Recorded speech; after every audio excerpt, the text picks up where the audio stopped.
Felaisa Panjas Khana, Alas Felata Sainya. Okay, 50 packs for Tuesday. Yes, I think we can prepare the food for you. Shukran. Shukran.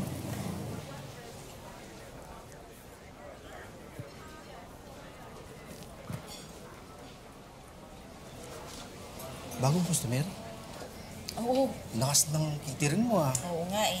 May bakanting kama ba dyan? Yung kasing pinsan ko sa naghahanap na matutulong dito sa Dubai. Eh, wala pa sa ngayon, pero babalitaan na lang kita kung meron na Mars? umalis. Oh. Ah. Oh, sige, ha? Balitaan kita. Oh. Hindi mo kakayanin. Bakit? Yung tenant mo, umalis kanina, may iniwang souvenir. Oh, eh, di baba mo na lang. Hindi mo kakayanin. Halika na. Halika na. Basta. Ano mo? Basta. Oh, tabi. Tinan mo. Oh? Ay! Oh. Maglalabas sana ako, pero itong bumulaga sa akin. Buti chinek ko muna yung loob bago ko binusan ng tubig kasi pag nagkataon, hindi ko kakayanin. Oh, tingnan mo.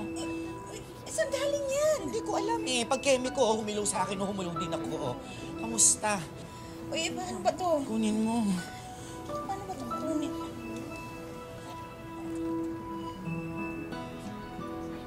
Isang hindi inaasahang sanggol ang darating sa buhay ni Arlene sa Dubai.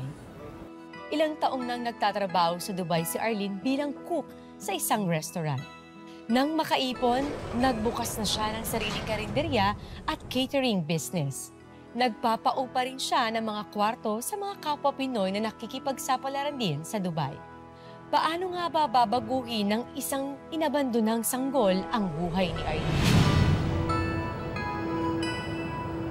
Pangalan. Magbigay tayo. Ako magaling dyan.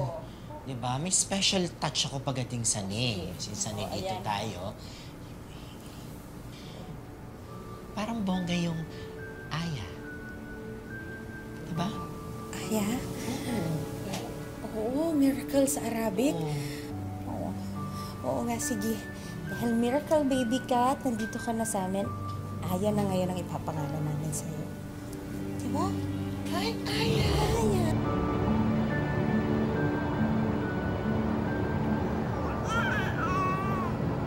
Bulaga! 1, 2, 3, Wending. Lalo, o, tinan mo, o. Walang sense of humor yung anak-anakan mo pag sabihin mo yan. Effort yun, ha? Ayan na! Ay, ano ba? Eh, kasi kukuha-kuha ng bata, hindi naman marunong mag-alaga, o.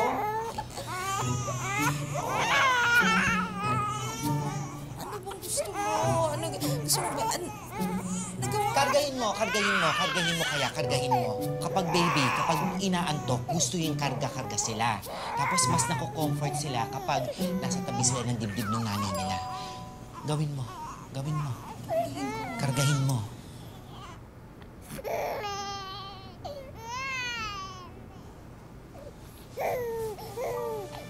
Oh.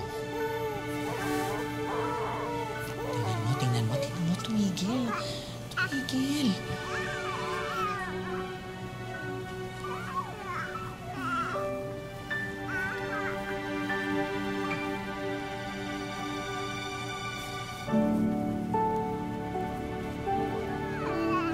Nangyari?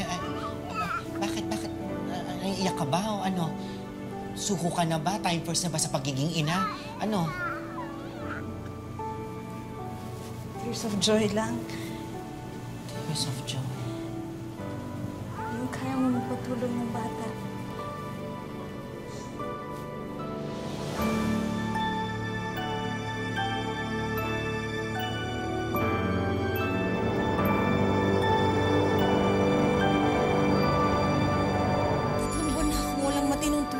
Sa batang ito.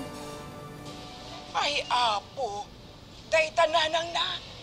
Di nagsublin.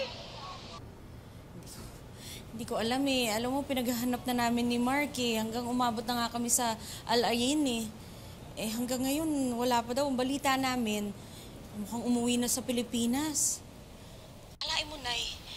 May ganun pala talagang ina, no? Yung kayang iwan tong batang ganun-ganun na lang. Ay, ganun talaga. Anong plano mo dyan sa bata? Ang dapat ko talagang gawin na dalhin siya sa social service dito. Kaya lang, nagigilty naman akong iwanan siya doon. Hindi ko pa alam kung anong mangyayari sa kanya. Ang sabihin mo, napamahal na sa yung batang yan. Ganun na nga. Iiwi mo kaya dito sa Pilipinas, aalagaan ko. Nay, sa'yo pa ba talaga? Andyan na nga si Ricky at saka yung pamangking ko Dadagdag pa ba ako?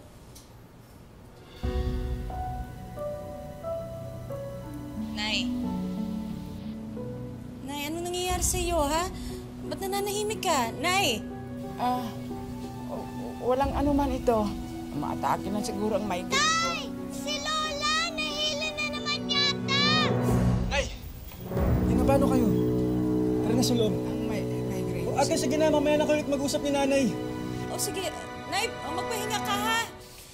Nay, bakit ba kasi hinahayaan niyo yung sarili niyo na maubusan ng gamot? Kailangan niyo na ng maintenance para sa high blood niyo. Baka mamaya kung ano pa mangyari sa inyo nan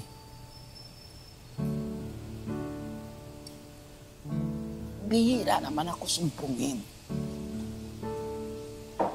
Tsaka, wala na tayong pera. Hindi ko nakita. Magbayad kaya tayo ng matrikula ng anak mo. Eh di humingi na lang tayo ulit. Kailangan na rin naman magbayad delay para sa field trip niya.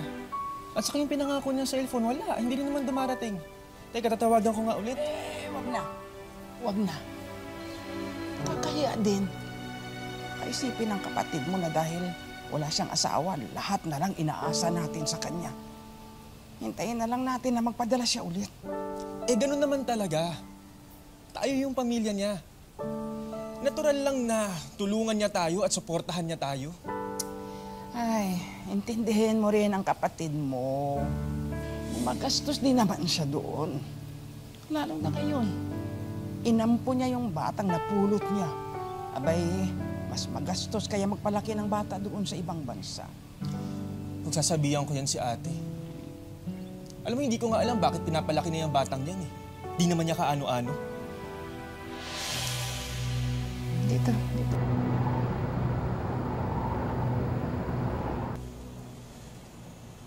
Mars. Oh. Bakit? Oh. Oo. Bakit? Bakit? Kwentuhan mo ako ano meron. Tumawag kasi si Ricky.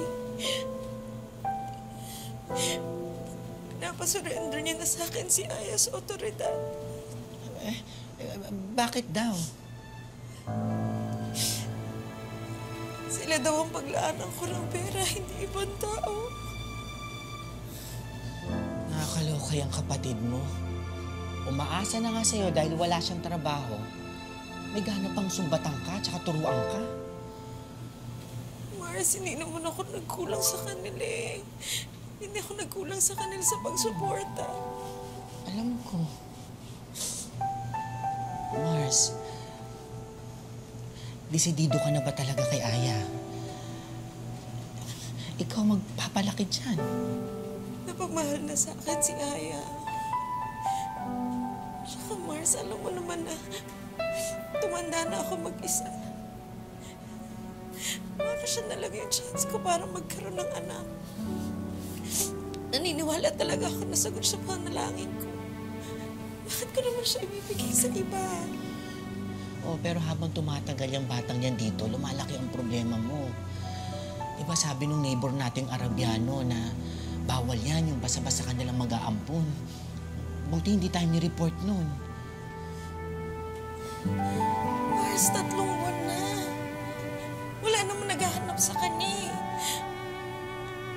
Paano kung isurrender ko siya at anong mangyayari kay Aya? Saan siya mapupunta? Ipapaampun lang nila yung bata. Hindi ko naman yata kayang atimin yun. Kaya bibigay ko din lahat ng pagmamahal ko at pag-aaruga sa kanya.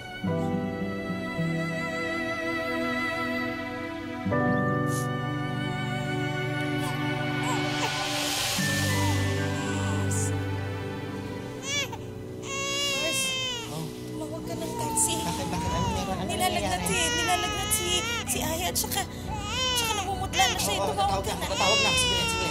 Bilisan mo, ha? Oo.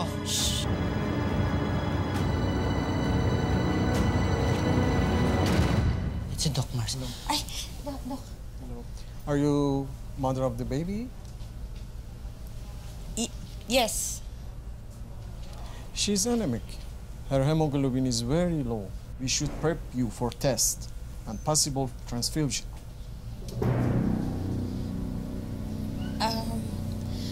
A blood transfusion. But doctor, what if we do not match?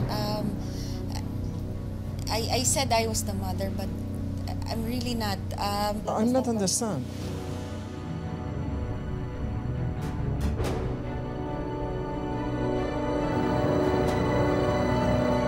Welcome home! Ate, kamusta si baby? Okay naman siya. Nasalinan na siya ng dugo. Ngayon, kailangan pa niyang uminom ng mga vitamins para tuloy-tuloy na yung pagbuti ng kalagayan niya.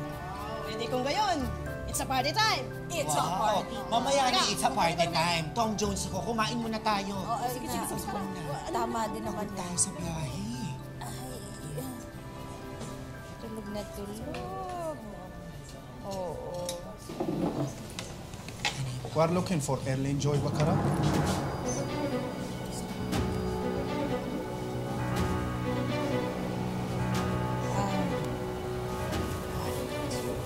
Yes, officer. ممكن تفضل معنا ماركة الشرطة منها.